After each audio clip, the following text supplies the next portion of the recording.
Ang banal na kabibi ni Lord Krishna. Sinabi ni Suta Goswami, nang marating ang hangganan ng kanyang pinakamasaganang lungsod, na kilala bilang Dwarka, ipinaaabot ng Panginoon ang kanyang mapalad na konsyel bilang tanda ng kanyang pagdating at tila pinapawi ang lungkod ng mga naninirahan. Ang mataba at maputing konsyel na hawak ng kamay ni Lord Krishna at pinatunog niya ay tila namumula dahil sa pagtama ng kanyang mga banal na labi. Parang isang puting swan na naglalaro sa tangkay ng pulang lotus. Ang mga mamamayan ng Dwarka nang marinig ang tunog na iyon na nagdudulot ng takot sa mga materialistang tao sa mundo, ay nagsimulang tumakbo patungo sa kanya ng mabilis upang magkaroon ng matagal ng hinahangad na pagharap sa Panginoon, na siyang tagapagtanggol ng lahat ng mga deboto.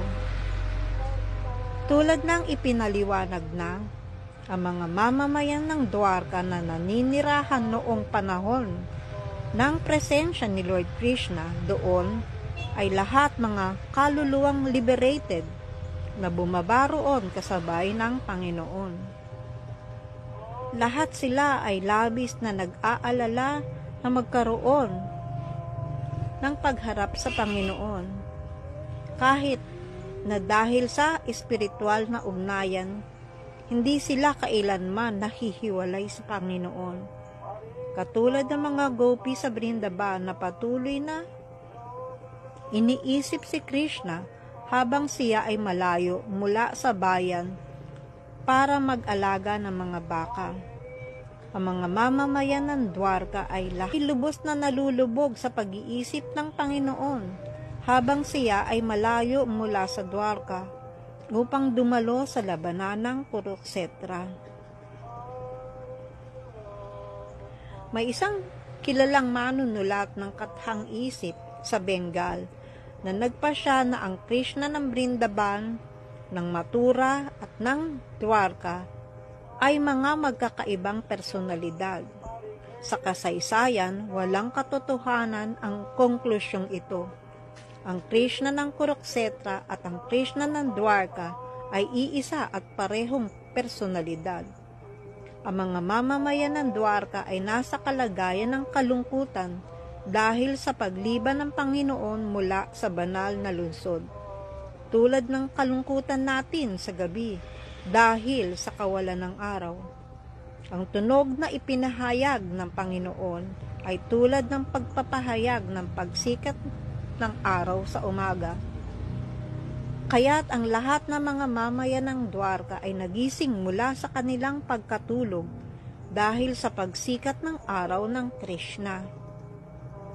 Ang tunog ng Panginoon ay katulad ng Panginoon. Tulad ng aming sinubukang ipaliwanag sa pamamagitan ng hindi dual na posisyon ng Panginoon. Ang material na pag-iral ng ating kasalukuyang kalagayan ay puno ng takot sa apat na problema ng material na pag-iral, na kinabibilangan ng problema sa pagkain, problema sa tirahan, problema sa takot, at problema sa pagpaparami.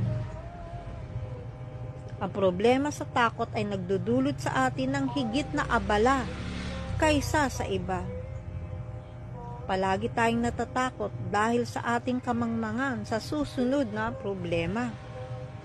Ang buong material na pag-iral ay puno ng mga problema. At kaya ang takot sa mga problema ay palaging nangingibabaw. Ito ay dahil sa ating ugnayan sa ilusyong enerhiya ng Panginoon na kilala bilang Maya o panlabas na enerhiya.